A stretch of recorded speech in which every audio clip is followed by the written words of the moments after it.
Hello, welcome to the course SJPHY3BO3 Electrodynamics 1. The contents of this course is taken from Introduction to Electrodynamics by David J. Griffiths. We will continue to discuss topics from Chapter 5, Magnetostatics. In the last class, we have learned about Ampere's law, which states that closed line integral B dot dl equal to mu naught I enclosed, where I enclosed is the current enclosed by the Amperian loop. And we have said that whenever the symmetry of the problem allows you to take the magnetic field outside this closed integral, then you can calculate the magnetic field very easily using the Ampere's law. We have discussed the case of a long straight current carrying wire where we have calculated the magnetic field at a distance from the wire very easily using this Ampere's law. But if the symmetry is not favorable, then you will have to resort back to the good old Biot-Savart law, where the process of finding out the strength of the magnetic field is going to be much more tedious. In today's class, we will discuss two more applications of Ampere's law, that is to calculate magnetic field of a solenoid as well as a toroid.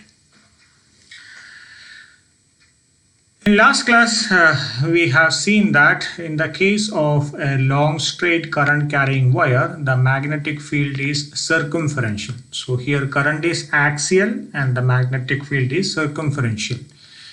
If you take the converse case, that is the case of a circular current carrying loop, here you can make out that the current is circumferential and consequently the magnetic field is axial. If I is the value of the steady current flowing through the loop and R is the radius, then the magnitude of the magnetic field is given by mu naught I divided by 2R. And the direction of the magnetic field is given by the right hand thumb rule. So if the current is counterclockwise, then magnetic field points out of the page represented by the dot.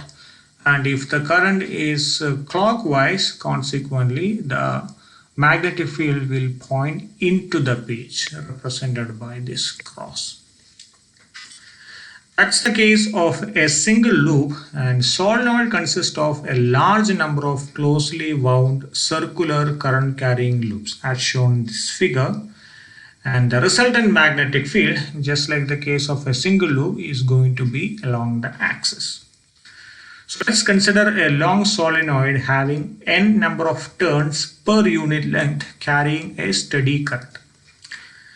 We want to calculate the magnetic field outside of the solenoid as well as inside the solenoid.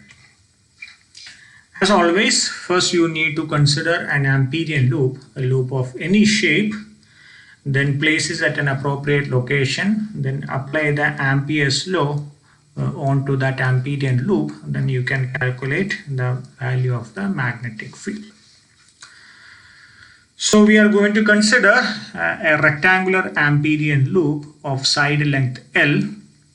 So we have two loops, one place outside of the solenoid and one place inside the solenoid.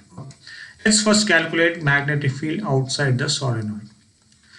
So I'm going to consider loop 1, which is kept completely outside the solenoid. Now I am going to apply the Ampere's law onto this loop. So Ampere's law says that closed integral B dot dl equal to mu naught I enclosed. Now what is the current enclosed by loop 1? Remember, current flows through this wire, right? So since there is no wire segment inside the loop, the current enclosed by the loop is 0. So consequently, closed integral B dot dl equal to 0.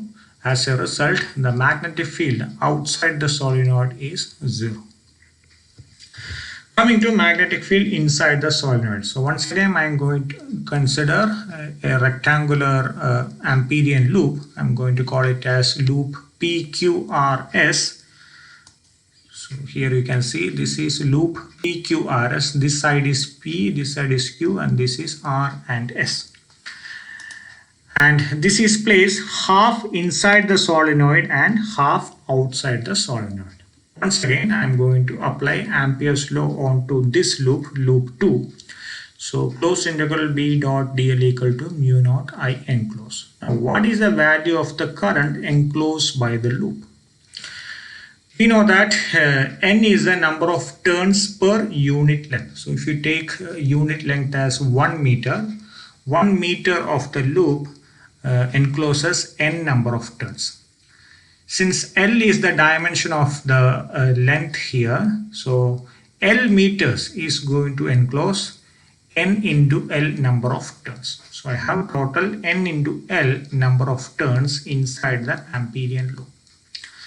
I know that I is the value of the steady current flowing through this loop. So if you take a multimeter and make a measurement here, you will measure I value of current. Similarly, if you make a measurement here, your multimeter will read I here. So basically each loop will contribute a current I towards the Amperian loop. I have n into L number of turns, each turn contributing current I. So the total current enclosed by the Amperian loop is n into I into L. So closed integral B dot dl equal to mu naught n I L. And as I said, I have four sides P, Q, R, S. So the closed integral I can write in terms of the side integrals as integral B dot dl over side P plus integral B dot dl over side Q plus integral over R plus integral over S. Let's compute the value of each of the side integrals. First, let's look into the sides Q and S. We know that the magnetic field is axial. It is along this axial direction, the perpendicular direction or the vertical direction.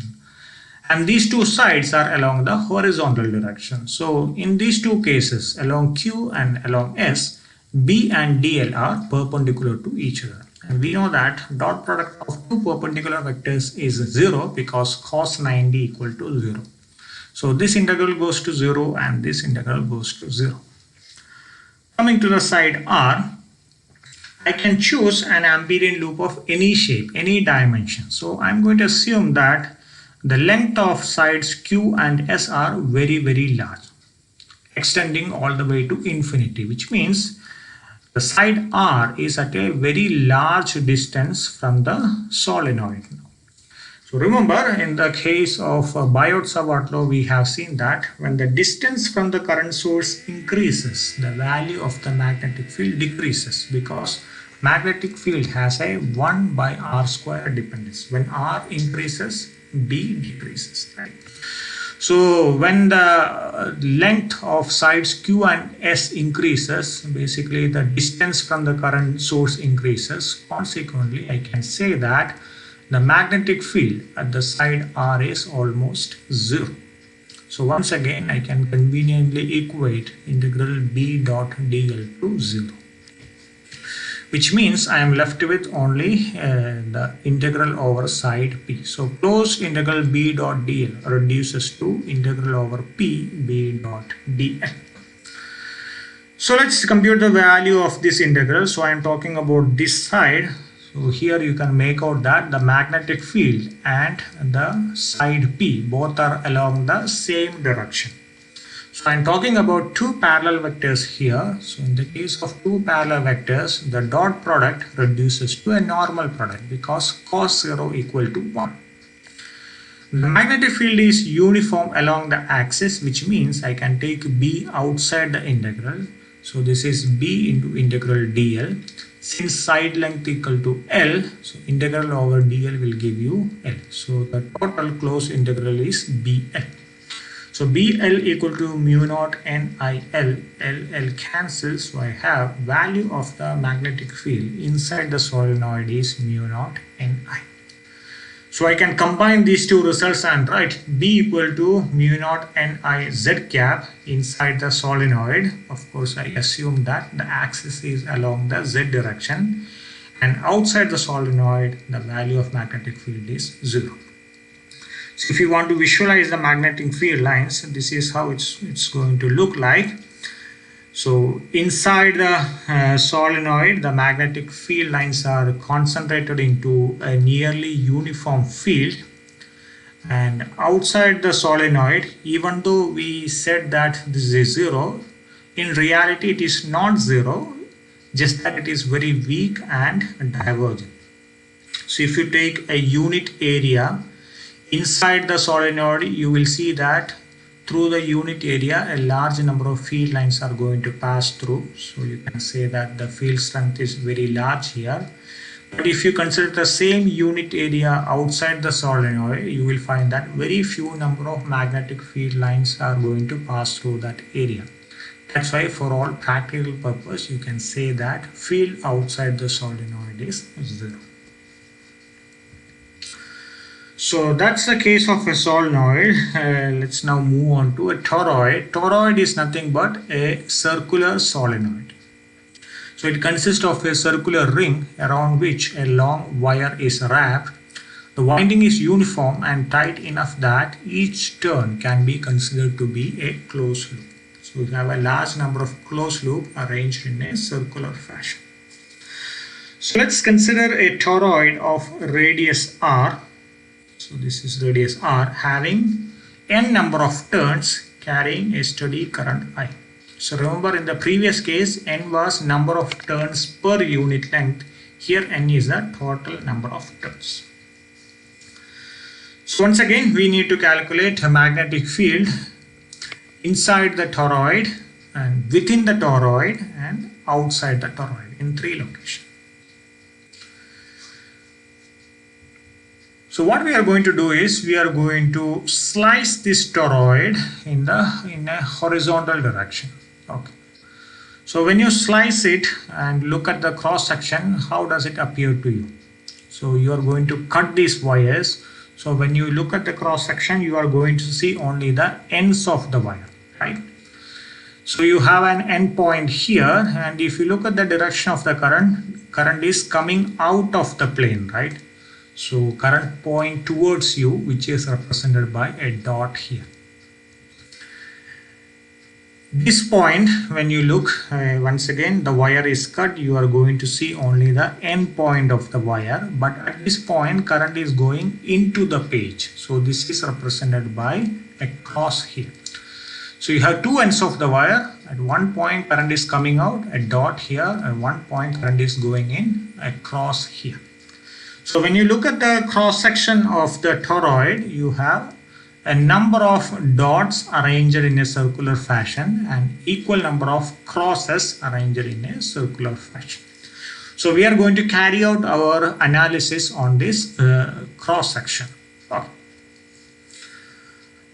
Now we have to calculate magnetic field at 3 locations: inside, within, and outside. So we have to consider 3 Amperian loops. So I'm going to consider a circular Amperian loop. So first one is completely inside the toroid. Let me say the radius of the Amperian loop is R1. Second Amperian loop is inside, within the toroid. Since I consider a toroid of radius R, I am going to consider an Amperian loop of same radius R. So this is the second Amperian loop. Third one is completely outside the Amperian loop. Let me say the radius is R2. So you can visualize these Amperian loops in another picture here. First one completely inside, I am going to call it as path 1. Second one is within the toroid. This is path 2. And third one is completely outside. This is path 3. Okay. First let's calculate magnetic field inside the toroid, that is path 1. So I have considered a circular Amperian loop of radius R1, and R1 is less than the radius of the toroid, and I am going to apply Ampere's law. Closed integral B in dot dl equal to mu naught I enclosed. Now, what is the current enclosed by this Amperian loop? Remember, current flows through this coil, right? And a loop inside doesn't enclose any coil, which means current enclosed by this loop of radius R1 equal to 0. So consequently, closed integral B in dot dl equal to 0, and I can conclude that the magnetic field inside the toroid is 0. Next is magnetic field within the toroid, which is along the path 2. So once again apply the Ampere's law, integral B dot dl equal to mu naught I enclosed. Now, what is the current enclosed by the loop of radius r? So I have n number of turns. As I said earlier, each turn is going to contribute a current I towards the Amperian loop. So the total current enclosed equal to n into I. So closed integral B dot dl equal to mu naught ni. Now let's calculate what is the value of this closed integral B dot dl. If you look at the geometry, you can make out that for each closed loop, the magnetic field is axial. So if you look at the entire toroid, the magnetic field is along the circumferential direction. So when you calculate closed integral B dot dl along this path 2, you can notice that the magnetic field is along the circumferential direction, and the line integral dl is also along the circumferential direction. In effect, you are talking about two vectors which are parallel to each other. So in the case of two parallel vectors, the dot product can be replaced by a normal product because cos 0 equal to 1, and the magnetic field is uniform along the circumferential direction, which means I can take magnetic field outside the integral. So this is B into closed integral dl. For a circular loop of radius r, integral of dl gives you the perimeter 2 pi r. So B into 2 pi r equal to mu naught ni, or B equal to mu naught ni divided by 2 pi r. So this is the value of the magnetic field within the toroid. Moving on to magnetic field outside the toroid, you need to consider path 3, which is completely outside. So here R2 is greater than R. Once again apply Ampere's law, integral closed integral B out dot dl equal to mu naught I enclosed. Now what is the current enclosed by the loop of radius R2? So you can see that here I have a point where the current comes out, and there is a corresponding point where the current goes in. So you have 2 points representing the currents of equal magnitude and opposite direction, which means since current being a vector, these two will cancel each other. Similarly, these two currents will cancel each other. So I have a number of points where the current coming out and equal number of points where the current is going in. So in effect, these two currents cancel each other, and the total current enclosed by the loop of radius R2 is essentially 0. So closed integral B out dot dl equal to 0, or magnetic field outside the toroid is going to be 0. So I can combine all the three results and write, in the case of a toroid, for all the points inside the coil, so these are the coil, so all the points inside the coil, the magnetic field is going to be mu naught ni divided by 2 pi r phi cap. The magnetic field is circumferential, which is represented by the azimuth angle phi cap. And for all the points outside the coil means inside the toroid and outside the toroid. So for all the points outside the coil, the magnetic field is 0. So this is how you calculate magnetic field associated with a solenoid and a toroid very easily using the Ampere's law. In the next class, we will discuss about magnetic vector potential. Thank you.